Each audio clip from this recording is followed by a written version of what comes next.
Welcome to Succession Stories, Insights for Next Generation Entrepreneurs. I'm Laurie Barkman. I've spent my career bringing an entrepreneurial approach to mature companies struggling with change. As an outside executive of a third-generation, 120-year-old company, I was part of a long-term succession plan. Now I work with entrepreneurs, privately held companies, and family businesses to develop innovations that create enterprise value and transition plans to achieve their long-term goals. On this podcast, listen in while I talk with entrepreneurs who are driving innovation and culture change. I speak with owners who successfully transition their company and others who experience disappointment along the way. Guests also include experts in multi-generational businesses and entrepreneurship. If you are a next-generation entrepreneur looking for inspiration to grow and thrive, or an owner who can't figure out the best way to transition their closely held company, this podcast is for you. Let's rebuild your business growth strategy together. Visit smalldotbig.com to get your complimentary Value Builder score and discover where to invest your time for the biggest return. Janet Wischnia is an owner and former CEO of her family's 90-year-old company, Thomaston Mills. In 2019, they launched an e-commerce startup called American Blossom Linens. The new venture brought the Made in USA commercial linens company back to their direct-to-consumer roots. And they were well-positioned to deal with the market changes a year later brought on by the COVID-19 pandemic. This is a great story about innovation in a mature business to keep investing in the long term. Be sure to take advantage of a special offer for Succession Stories listeners that Janet shares at the end of the episode. Janet, welcome to Succession Stories. I'm really excited you're here today because you're the kind of entrepreneur I've been longing to talk to. You're third generation of your family's business, and you have innovated and done a startup at a very mature point in that company's history. Almost 90 years in, you've created an innovative new business. And I'm so glad to talk to you about that today. Thank you very much. I'm so happy to be here. I'm looking forward to this. I think it's going to be fun. It is going to be fun. So let's start with your family business. If you could just give us a history of the company. Sure. And who some of the key players were in getting everything started and growing it through the generations. Sure. So the business was started in 1931. So my grandfather, at the age of 18, came over from Russia during the pogroms with his brothers and sisters, and he came over and he got married, and he had worked in the textile business when he was in Russia. So that was something he knew. So he got a job working for a linen store in Philadelphia when he came, and then eventually got married and decided to open his own retail linen store. It was in the center of Philadelphia on a street called South Street, which has become a very popular kind of destination area now. It's completely different now than it was then. But he opened a store there. You know, he grew the store. My grandmother worked there. And when my father was born and his two brothers were born, they also worked there. Just like any family business, the kids would live above the store and then work in the store. And so my father grew up in the business. And then my father and his two brothers went to college. They went to University of Pennsylvania. At the time, University of Pennsylvania cost, I think it was $1,500 to go there. Very, very different than today. Very different then, definitely. Very different. So what year was that the company was founded? 1931. Okay. It was 1931. It was originally called Jaffe's Art Linens. So it was just a retail store where they sold bedspreads and blankets and sheets to people for people's homes. And so my father went to college and went to the Wharton School, and so did his brothers, and they graduated and they immediately started working in the business. They got married and started to have families and decided that working in retail was very difficult when you had a family. It was a 24/7 job, 7 days a week. They did everything from the procuring to the ordering to the selling, and then they would deliver. They would leave at night and then they would drive around Philadelphia and deliver, the packages to the people that ordered. And they decided that was, it was difficult to have a family and continue on with that. And they wanted to grow the business. They had before that opened a second store in another section of Philadelphia as well. So they had 2 stores at that time. But they all started talking and brainstorming and decided they wanted to give a shot at changing the business. So the idea that they came up with was selling the same kind of products, linens, to institutions like the government, like hospitals, like hotels. So while my grandfather and one of my uncles ran the store, my father and one of the other uncles started developing this business. They started mainly on working with government contracts. So you can imagine that the cities, the states, the federal government buy a lot of linens for prisons, for hospitals, for the military. So they started by working on these government bids. And slowly, they started winning some of them. And eventually, that business became a bigger business than the retail business. So they ended up closing the second retail store and turning the first retail store into an office where they just grew this business. So they kept bidding on more things, doing more contracts, developing relationships with different suppliers, and it was growing. And eventually they decided to add another product line. They added office furniture and school furniture as well. And it grew and grew over the years. And eventually we started selling so much bedding that we decided to manufacture our own. So we began small by working with a current supplier, and they were doing contract manufacturing for us. And then we grew bigger and we bought a plant, and it grew bigger and we bought a bigger plant and it grew even bigger. And we, in the year 2001, one of our suppliers went bankrupt. And we bought a facility that they had and part of their business. So keep in mind that in the 80s and 90s, one of the things that happened was the textile industry started migrating overseas. So basically, the vast majority of the U.S. textile industry went over to China and to India, and for the most part, and other, Asian countries.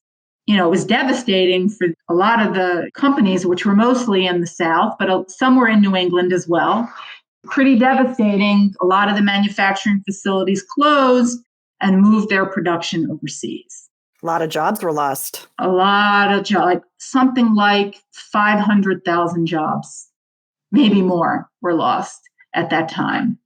And but we were pretty set on staying here and having a manufacturing presence here.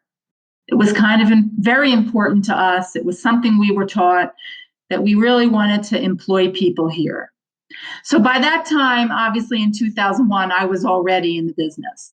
I graduated also University of Pennsylvania in 1981, and I pretty much immediately came into the business. But we can talk about that as a sort of separate story.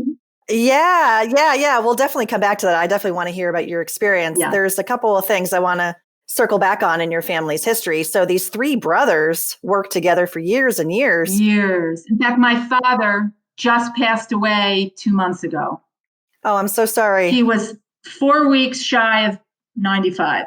I'm so sorry for your loss. And wow, what a long, full life. Yeah, but he worked up until about 6 weeks, up until he got too ill to be able to go to work.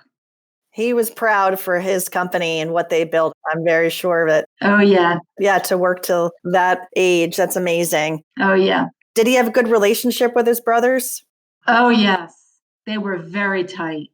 They did everything together. They were best friends. They were business partners. They were brothers. They did everything together. And so it migrated to the families as well. Their wives were close friends. The cousins all, got together. We still have good relationships. That's so nice because a lot of times on this show, we talk about when family relationships go estranged. And it's so nice to hear that your family stayed close and the brothers had a great working relationship. Yes, yes. And I think that's going to spill over into the values that will come out more as you talk about the company. Sounds like a number one value is made in America. Oh, yes. And that was so important. They immigrated here. They built a new life here. They built something from the ground up and they wanted to grow it here. And they did that. And that's a really incredible thing. The other thing I just wanted to mention, I know you mentioned in 2001, you bought this company. It was a supplier. Was that Thomaston Mills? Yes. And one of the things I noticed on your website for Thomaston Mills is the phrase invest in the long term. Yes. And I thought, wow, that's another probably key core value that your company has. And a lot of family businesses have, where they really do have a long-term view. And it sure sounds like that for you. Yes, absolutely. The other thing that you mentioned was the transitions of product lines and markets. When the company first opened, it was let's call it B2C, to a consumer-oriented product. Yes. And then when the second generation decided to grow, they focused more on the B2B side and the commercial side. Correct. And I think that's going to be very interesting here as we talk about your experience. Yes. So you came into the company after school. Yes. Did you always know that that was going to be your work future? Was that like a foregone conclusion that, of course, Janet's going to join the company? It was, except during my teenage years.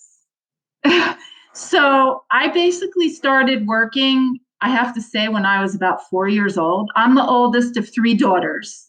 So my father, the one who just passed away, was 95. He was the CEO of the company for many, many years. And he had three daughters. So I was the oldest of three daughters. And since I was about 4 years old, business was his life, right? He wasn't really interested in sports. He really didn't have any outside hobbies. Business was his life. He loved it.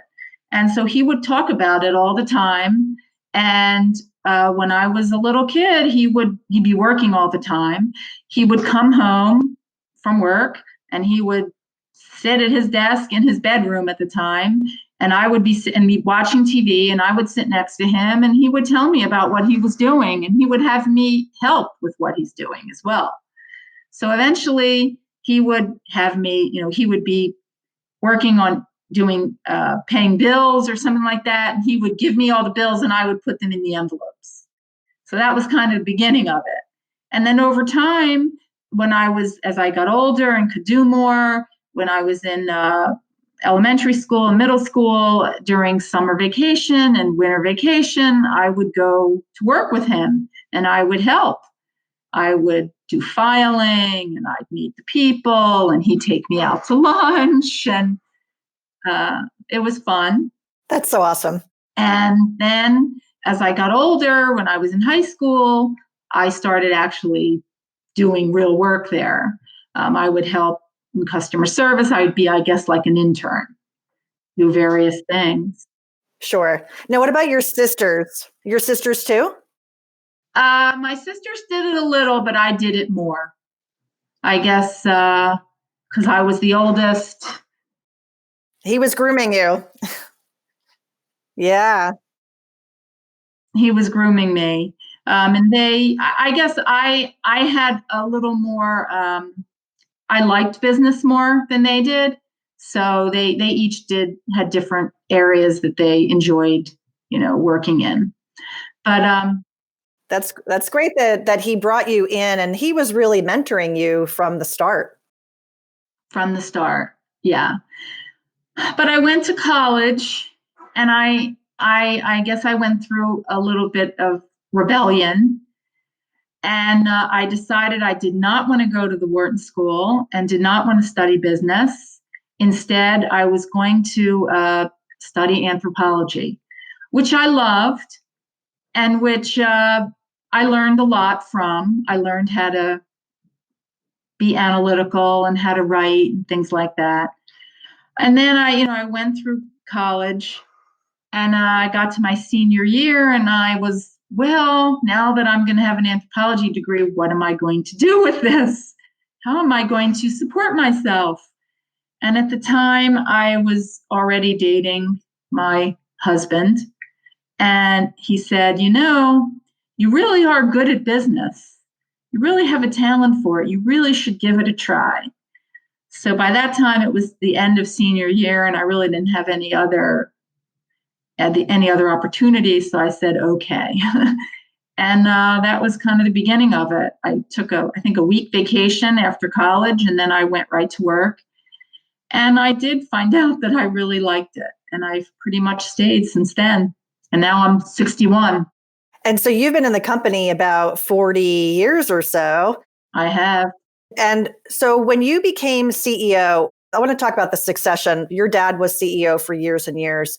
Correct. And then what was the succession plan like? Was it known? Did the company know? Did you know that one day he was going to ask you to step up?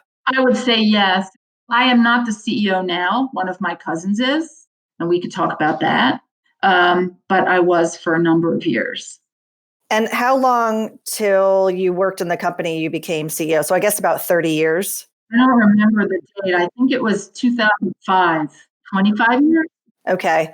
And so was that a situation in the transition where when, you finally got the baton, so to speak, what was that transition like with your father? There were some rocky moments. Why was that? Well, my father, like most CEOs, I would say, my father was very strong and very commanding and very loving what he did. And it was very hard for him to give up doing what he was doing. And although we saw eye to eye on most things, we didn't see eye to eye on everything. And it was hard for him to kind of let me take the lead. It took a while for us to kind of get used to this. How did you ultimately work that out? Was it just the two of you would sit in a room and hash it out, or did you have other executives kind of help influence change? I would say there were other people helping influence because I think other people saw that it was kind of difficult to get things done this way. It took some time, but then he sort of came around to it. Was your mother involved? Well, my mother was sick by that time. So that might have also kind of influenced it a bit. My mother was already sick by that time, I think.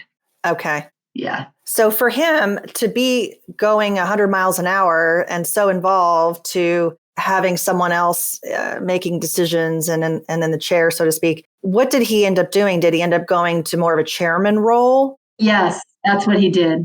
Okay. So he was not involved. It was a chairman role.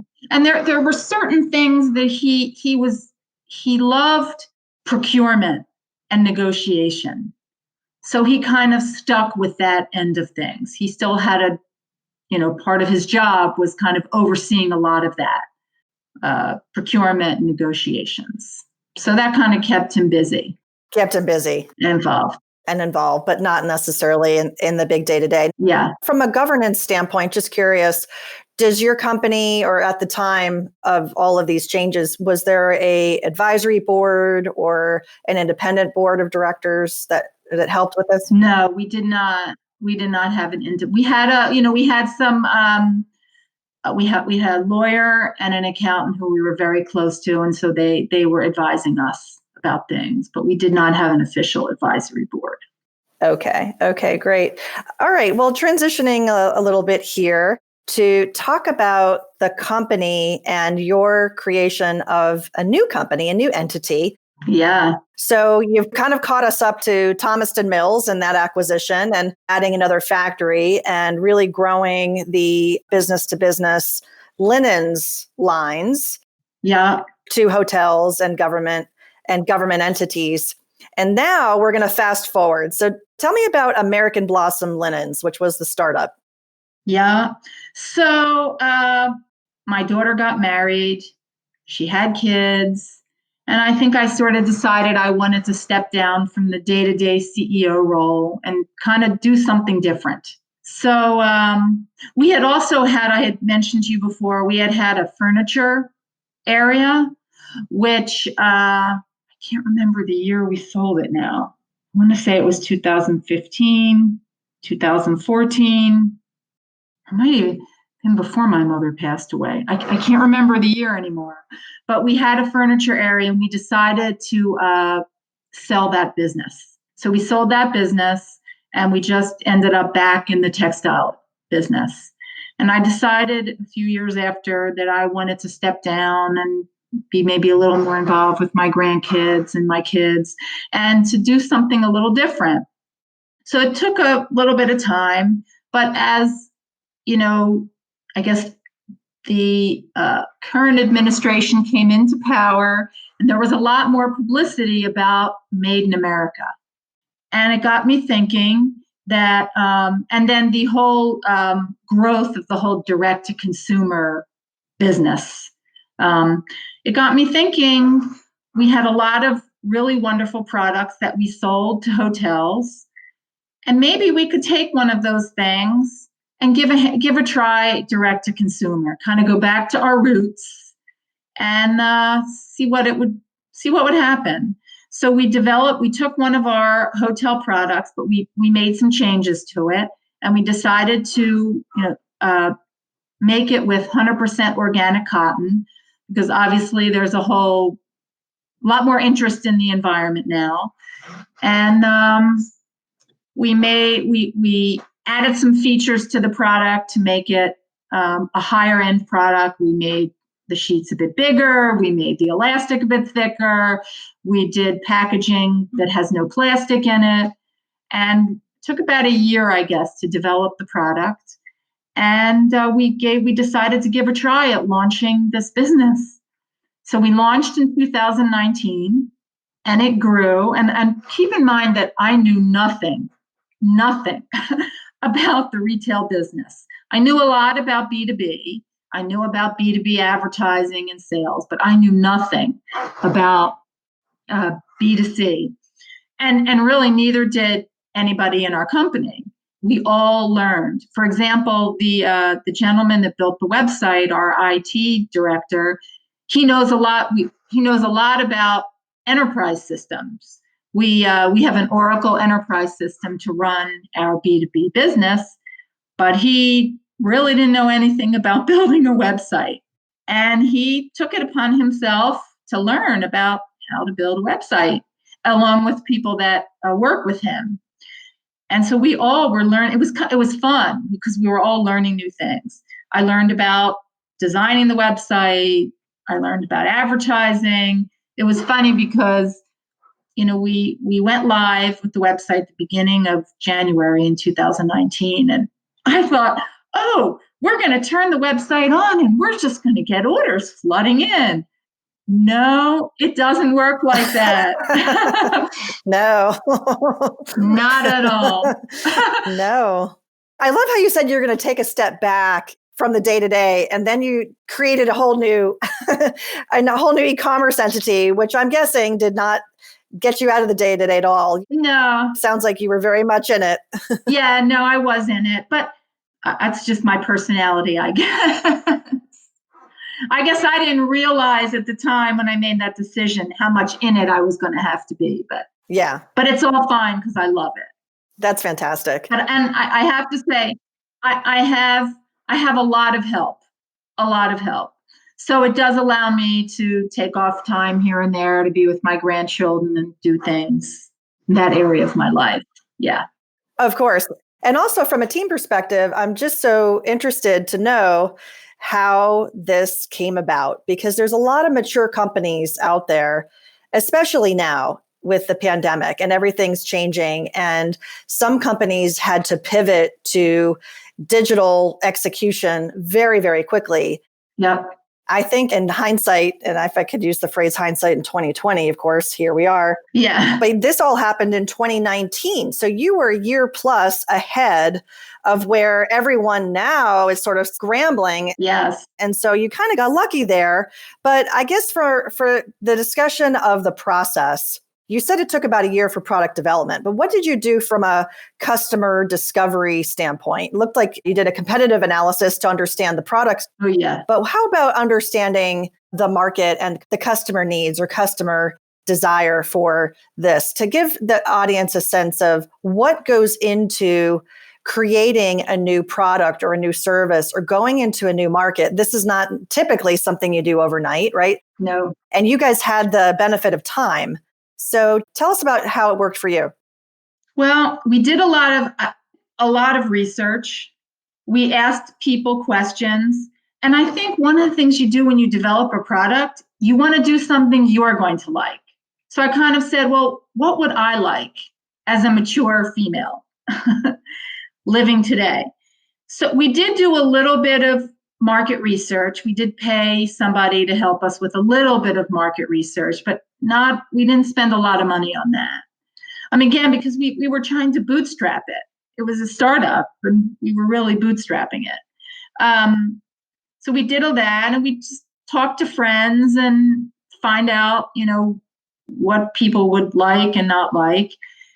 And then, at some point, you just have to kind of throw it out there and see what happens.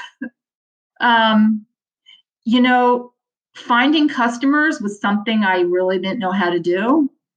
But I kind of have learned along the way. I have availed myself. We have some marketing consultants that are helping us. It took some time to find the right ones, but we have some, and that's really helped us. I think 2019 was good. It was a learning time. I try to figure out what works and what didn't work and do more of what works. It's just, you throw a little out there, you find out what happens, and if it works, you keep going. If it doesn't work, you try something different. That sounds just like startup CEOs. They say the same thing. Yeah. It's iterative, and you're nimble, you're agile, you're learning as you go. Yeah. And because you were bootstrapping, you didn't put a ton of resources. Sounds like you were using the existing team. Yeah. They were maybe taking 20% of their time in a week or something like that. Yeah. That's exactly what we did. So did eventually you created a separate entity and now there's a separate team focused on it? Or how do you do it today? No, still not yet. It's still, we have, as a result of okay, so our main business before was hospitality and healthcare. So you can imagine when coronavirus hit, what happened to the hospitality side of things. It was, it was not good. We sell to hotels. Hotels were closed. The healthcare side was good, but the hospitality side was not. So at the time, around March, I guess, we kind of rearranged people to do different things. The government side was also doing okay. So we took people and put them in different positions so that we could take advantage of what was doing well. Just another little aside, we also, in 2000, I think it was the end of 2018, we bought another plant called a finishing plant. And the finishing plant is what does the dyeing and bleaching for fabric. And this finishing plant that we bought had the capability to make a certain kind of fabric that would be good for water-resistant fabric used to make patient gowns. I mean, not patient gowns, gowns for doctors to wear. So obviously in the beginning of the pandemic, that became important. So while we were also growing the B2C, we were also developing on our B2B side this patient gown fabric, healthcare fabric. So that was kind of another thing we were doing. So we were switching people all around to kind of grab at the things that we thought were going to be the good markets. So we did rearrange some people to put them in to help me a little as we saw this business growing, because we've grown 400% this year. Wow. And I think that's due to a couple reasons. People are home more, so they're thinking about products they use at home. That's one thing. I think all of the publicity about the lack of PPE and the role that China played in that, the supply chain issues, got a lot more people thinking about where they spend their dollars. I have to tell you, in April, I started getting so many emails from people. I'm so glad you make it here in the USA. We've been trying to find products made in the USA. It just seemed to bump up. So all of that, those issues must have gotten people thinking more. So I think that helped as well. Well, that makes a ton of sense. Your product is sustainable, organic, on the supply side. Yeah. Your factories are in, correct me if I'm wrong, Texas and South Carolina. Yeah, South Carolina and Georgia. Georgia, excuse me. The cotton is from Texas. Yeah, it's the factories in Georgia and South Carolina. Yeah. Yeah. So you're sourcing in the US and your team is in the US. And you were an essential business because you were supplying. We were. Did you go through any furloughs or have to lay off any employees? Well, we took the loan, the PPP loan. So we didn't have any furloughs anywhere. Everybody was employed. We did do some social distancing. We sent certain people to work at home so that we could spread out in our office space. And we still are doing that now. Yeah. A bit. But the state of Pennsylvania for a while, if you were not considered an essential business, you had to be actually closed. Yes. And as someone I live in Pennsylvania. Right. And that was a very difficult time for many people. And it's still a recovery issue for many businesses. So thank you for what you guys have done to provide the gowns and hospital gear that was so needed. Yeah, we did a lot of sheets for hospitals. We still are doing that. Yeah, and that's really important. So your experience during the pandemic, which is, of course, at this time of a recording, there's a lot of implications for businesses. For yours, you saw some growth in certain areas, like you said, and then also the direct to consumer side started to take off, which is fantastic. Some of the company values that we talked about earlier probably played a role into this. Were there any in particular that, as you thought about the roots of your company and what you would talk about as a leader with your employees, with your teams, what kind of themes did you talk about with them? Well, it was very important that we keep everybody employed. That was really important. So we worked, there was a lot of confusion in the beginning about the PPP loan. We made sure we worked through that. We had an absolutely wonderful bank. We worked with M&T Bank, and they were just wonderful with helping us and all of their clients through all of that, because I know other friends who worked with other banks who just had a lot of trouble in the beginning. So that helped a lot. We talked about being agile. It's important to be agile and change what you're doing and keep learning. And I guess another big theme is persistence. Never give up. That was something that was my father's mantra. That was what his life was, persistence. And all of the relatives know that. All of the employees know that. I mean, that's definitely a very important value in our company. And I think that definitely helped us through it as well. What advice would you give to other business leaders, business owners who are dealing with change? Be kind to yourself. It's hard. It's really hard. It's uncomfortable. You're going to have ups and downs. But that's life. If you're not constantly changing, you're not growing. You have to be always changing. And then kindness and persistence, and also getting everybody involved, getting the team involved. I think that's another important thing. Making sure everybody has a say in things and can speak their mind, even if you don't follow what they suggest. Everyone has to feel comfortable that they have a say. I think that's great advice.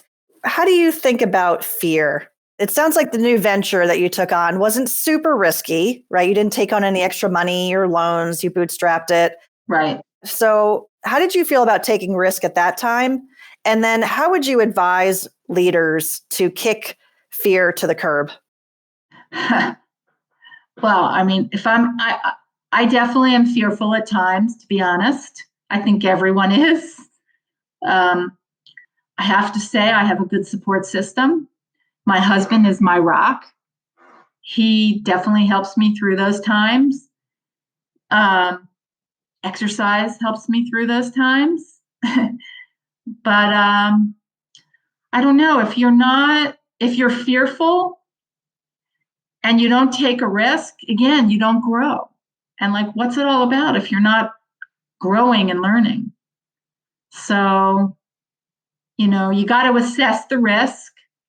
Everybody has a different comfort level with risk.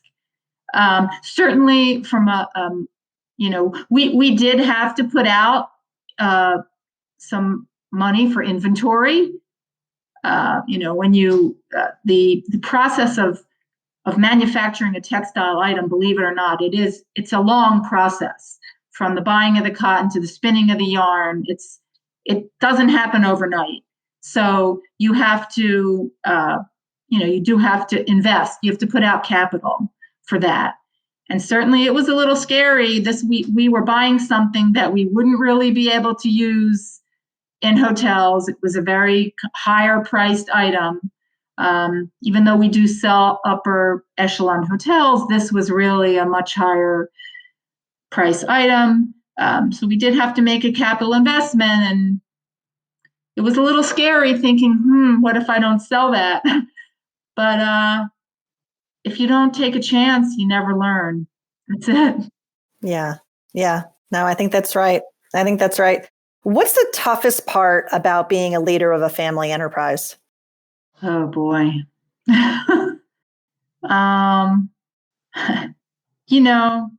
It's tough being a leader, period. And I think the answer is the same for being a leader, period, as it is being a family business leader. I think it's people, and people just have different opinions and different ideas, and trying to get everyone to be on the same page. I think it's that way in a family business and in a non-family business too. Absolutely, it is. Just trying to get people moving in the right direction. Yeah, definitely.